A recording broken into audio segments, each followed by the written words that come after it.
Bienvenidos a FACAF por Argentina, nuestro recorrido semanal que desde la Federación Argentina de Cámaras de Farmacias llegamos realmente a todo el país. Su nombre lo dice todo, ¿no? FACAF por Argentina.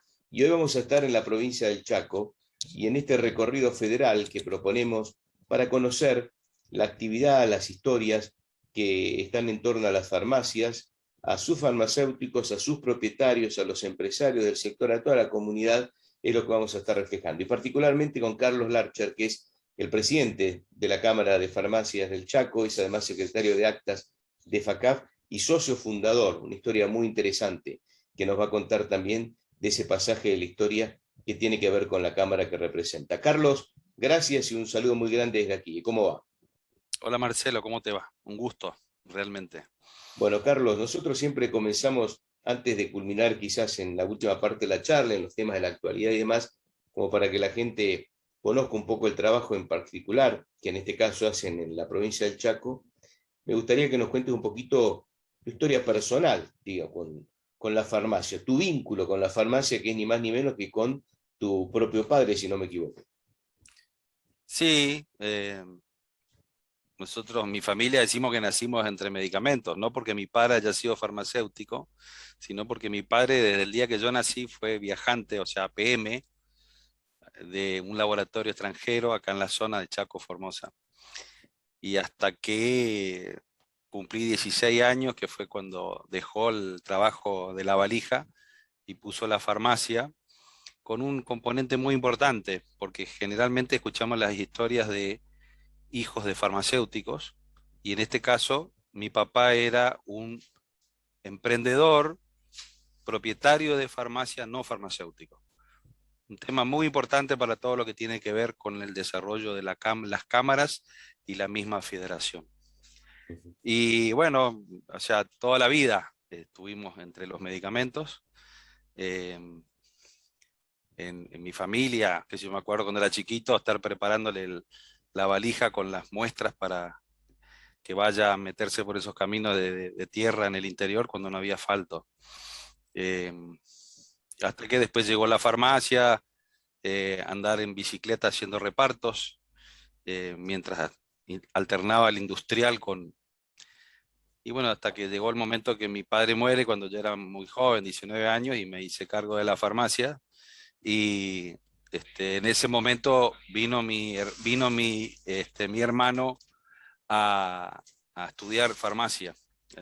Fue la primera, fue a estudiar a Misiones, porque acá en la zona no había facultad de farmacia, y fue la primera promoción de farmacéuticos del NEA.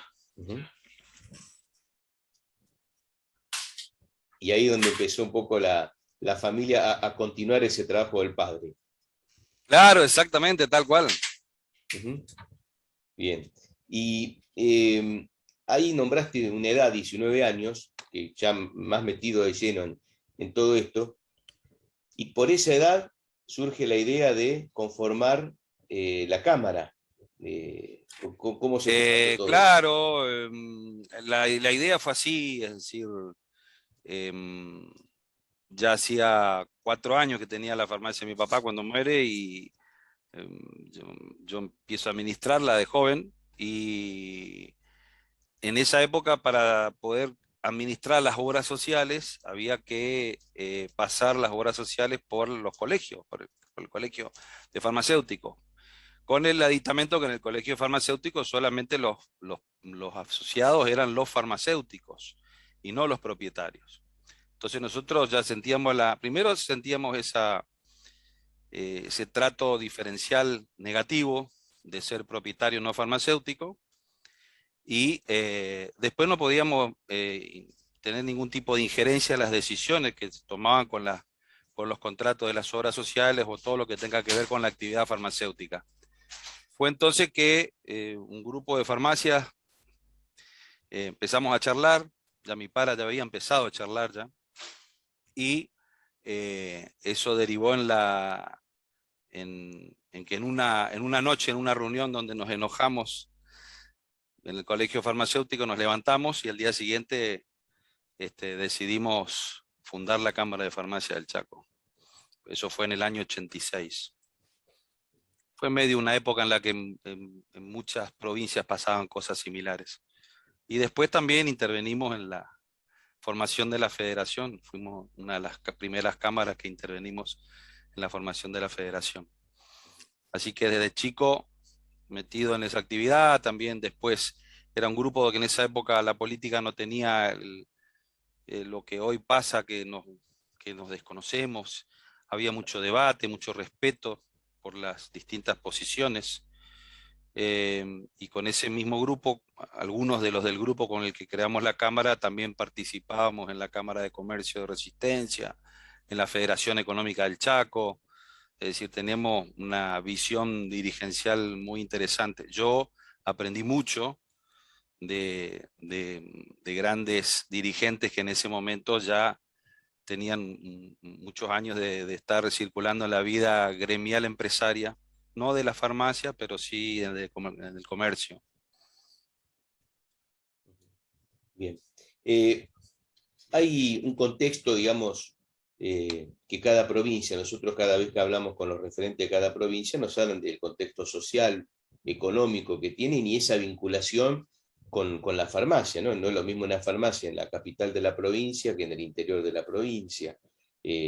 No solamente por el contacto con el cliente o con el vecino que va a la farmacia, sino por, bueno, distintas cuestiones. ¿Cómo se da en el Chaco en general? ¿Qué evaluación en general ustedes nos pueden dar de esa articulación, digamos, del trabajo en materia de salud y la cuestión de la dispensa, la entrega de medicamentos en toda la provincia? Mira, eh, es muy parecido al trato que tienen las farmacias en la mayoría de las regiones del país. Esto lo charlamos siempre con los dirigentes de FACAF. La diferencia que puede venir acá es que acá se trabaja mucho con la cuenta corriente.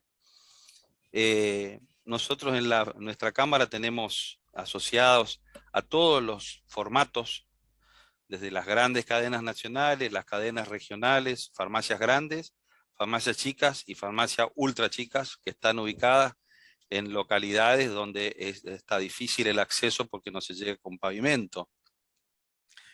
Y en esas localidades, la realidad es que, por ejemplo, hay farmacias que están de turno cada 2 días, porque hay 3 farmacias, y entonces, o 4, y entonces esas farmacias prácticamente viven, o sea, viven abiertas atendiendo a la gente.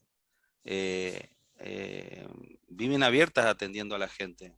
Eh, en cambio, en las ciudades como Resistencia, como Saspeña, no Villa Ángela, Charata, donde aparecen las farmacias de 24 horas, la vinculación cambia un poquito, ¿no? Pero cada cliente va buscando, cada paciente va buscando cuál es el formato que más le resulta cómodo.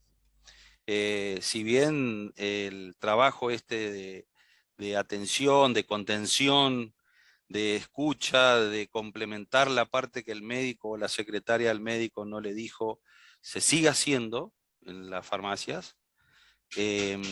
También hay muchos pacientes que deciden ser atendidos por farmacias donde hay más góndola que mostrador.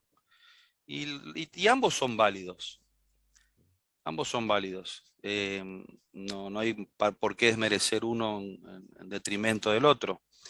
Lo que sí, claramente en el interior, donde no están las cadenas, se trabaja más esta cuestión de la, ¿cómo se llama? De la atención más personalizada, de saber esto que más de una vez habrás escuchado cuando entrevistabas a otros, eh, de conocer a la persona, o sea, atender al nieto de la persona que en su momento vos conociste. Si yo conocí a la persona cuando todavía tenía mi edad, cuando se casó, cuando tuvo el hijo, y ahora estoy atendiéndolo al nieto en el mostrador. Es, y eso tiene un valor extraordinario porque cumple una función muy parecida a la que tienen los médicos de familia, esos médicos que saben la historia de la familia, y cuando vienen, sobre todo para evitar el tema de la automedicación, cuando llegan al mostrador y dicen, dame tal cosa, pero escúchame, lo acaba de llevar tu abuela, lo acaba de llevar tu tío, ¿para qué vas a tener? Anda al médico. ese tipo de contención, de guía, de control. Che, estás tomando mucho, algo que todavía algo que se está trabajando a nivel nacional con el tema de la receta única y la historia clínica única, pero la farmacia es el lugar donde converge todo el tema de lo que tiene que ver con el paciente que ha decidido ser atendido por 5 médicos distintos sin ningún tipo de control. Bueno, el farmacéutico, la persona que está en el mostrador responsable, la que está bajo el mando del farmacéutico, porque también hace muchísimos años trabaja, porque no hay que desmerecer tampoco el trabajo de los idóneos y de los empleados de farmacia, este, hacen ese seguimiento, ese control totalmente honorífico, pero con toda la carga emotiva que tiene saber de que ellos están buscando lo mejor para el paciente que ya es su amigo, que es su vecino, que es el con el que se encuentran en la carnicería, en la verdulería de la esquina. Eso pasa acá en el Chaco. Claro. Ahí se da como una especie de cobertura social sin necesidad de papel de por medio, sin necesidad de obra social y demás. Obviamente que está presente la obra social es fundamental, pero digo, Sí, o el sea, contacto directo se transforma en eso, ¿no? sin vulnerar todo lo que tiene que ver con ¿cómo se llama? La profesión del médico, ni del especialista, sino que simplemente siendo un consejero, de decir, no, mirá, no porque yo vi en la televisión tal medicamento que sale, y anda a tu médico, anda a verlo, o escúchame, vos ayer te peleaste con fulanito porque Menganito vino acá y dijo tal cual, y entonces sí, tenés razón. Andá, relajate un poco, tranquilízate, y al día siguiente dice, tenés razón, hubiera estado tomando. Ese tipo de trabajo invisible lo hace en la farmacia. Acá se ve más, Claro. pero vuelvo a repetir, no le quito valor a los otros formatos de farmacias donde hay un trato no tan personalizado, porque el paciente elige quién quiere que lo atienda. Está clarísimo, sí, totalmente.